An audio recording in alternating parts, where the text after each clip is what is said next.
এবং আপনাদের যে আকাঙ্ক্ষা বা চাহিদা বা যে আশা, আমি তার সাথে সহমত পোষণ করি।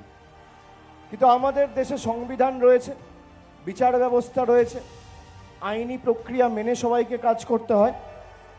আপনারা জানেন, আমি নাম বলছি না, বিজেপির এখানে কটা এমএলএ রয়েছে, আপনাদের দাবিকে মান্যতা দিয়ে দরজা বন্ধ করে রেখেছি।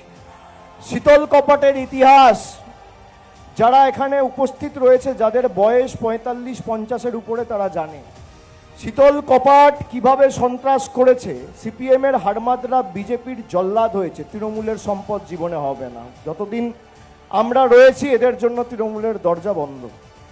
এই অজিত মাইতির সাথে হিরণ আমার অফিসে এসেছিল, দেখেছেন তো? নি আপনাদের দাবিকে মান্যতা দিয়ে।